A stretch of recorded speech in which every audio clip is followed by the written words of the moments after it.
Gameranx presents 10 things you didn't know about Solitaire. Yes, Solitaire, that game that's packaged with basically every single computer in the entire world. You'd be surprised, there's actually some pretty interesting things about it, so let's get started off with number 10. Let's talk about the origin of Microsoft's Solitaire. It was developed by a summer intern named Wes Cherry. Unfortunately for him, he didn't get any royalties for his work creating the entire game, despite it being one of the most used Windows programs ever. Mr. Cherry coded this game when he should have been studying for his college finals. He has said in interviews that he's a little bitter for not receiving any royalties, but while he hasn't gone on to fame and fortune, he still codes stuff to this day, just nothing really as monumental as Solitaire. But I mean, how do you beat that?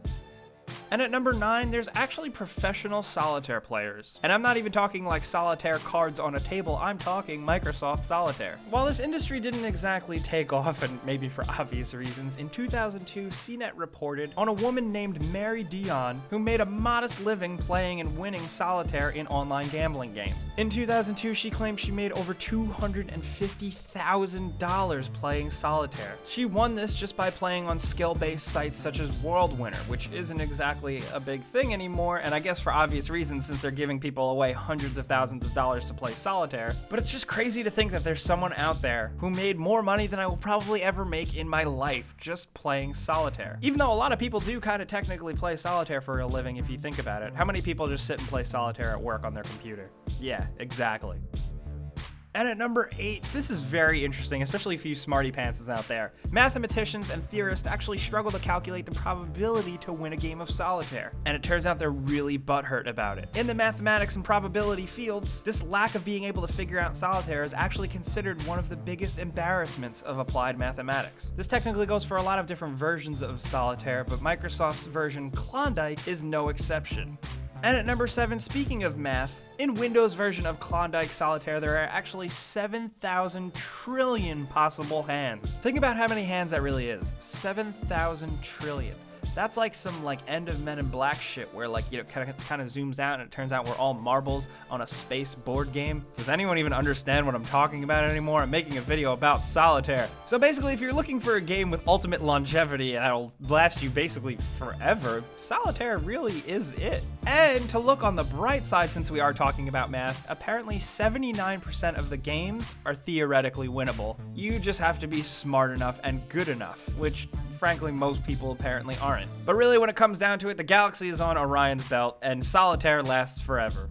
And at number 6, Solitaire actually has a secret cheat code. Yes, you heard that right. The creator Wes Cherry said in an interview that there's actually a cheat for Solitaire for Windows that actually makes most games winnable. Yeah, it's just a straight up old winning cheat code. According to Mr. Cherry, when you're playing Draw 3, all you need to do is hold down Control, Shift, Alt, and click on the deck to get one card. This technically makes most games winnable. So that's a thing. I don't really know who you'd be trying to impress to cheat at Solitaire. It's not like you get trophies or achievements or go up on the leaderboards or anything. Seriously, I like to say that Solitaire is sometimes for miserable, bored people, and if you're cheating at a miserable, boring game, I don't know what to tell you. And at number 5, remember when I was talking about us all being just a little marble on a giant Galaxy board game? Well, according to mathematics, to play every combination of Solitaire possible, every single human alive today would have to play 100 games every day for 10,000 years.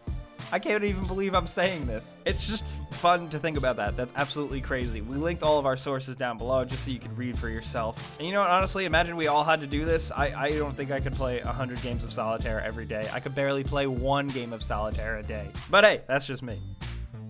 And at number 4, did you know that the arrangement of the periodic table was actually influenced in part by the card game Solitaire? Yes, we're not talking about Windows Solitaire, we're talking about the real game with cards on a table, but we kind of just wanted to sneak in some facts for you guys. We want to make you smarter. Yeah, so brush up on your high school chemistry. Remember Dmitry Mendeleev, the guy who basically created the modern periodic table? Well, apparently, according to him, on long train rides, he used to play chemical solitaire, using little flashcards with different elements and facts about them, and that's kind of how he conceptualized and arranged the modern periodic table. People probably called him a nerd too. I wonder how he'd do at Windows Solitaire.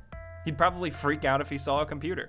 I don't know. And at number 3, one of the main reasons for Windows embracing Solitaire and basically keeping it existing is because they wanted to include it in Windows to introduce people to dragging and dropping. Yes, that modern action that we use with a computer interface and a computer mouse that we do on a daily basis and don't even think twice about. Yeah, well, people actually couldn't get it at first. That was a very new thing, a new action to people. The ideology behind Microsoft and Solitaire was to soothe people intimidated by the operating system. In the late 80s, early 90s, people were still really getting used to a modern graphical user interface. Apple was using their own ways to get people into it, and Microsoft had Solitaire. And you use the mouse a hell of a lot for Solitaire, dragging and dropping and moving cards around. So thankfully, it eased people into how we use computers today.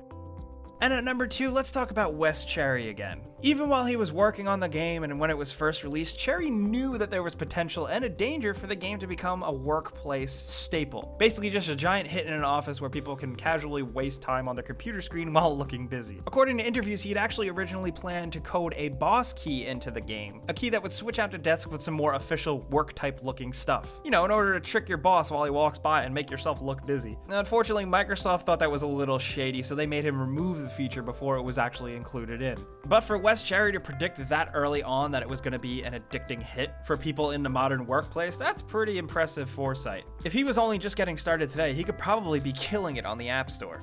And at number 1, and basically the reason we're making this video, Solitaire is actually the most used Windows application. In 2004, Microsoft's Chris Sells actually described it as the most used Windows application in the world. And that's pretty crazy if you think about it, considering the amount of people that not only game, but use like Outlook or Internet Explorer or Edge or whatever the fuck it's called now. That's insane. If you think about it, it might actually be one of the most important and most played video games.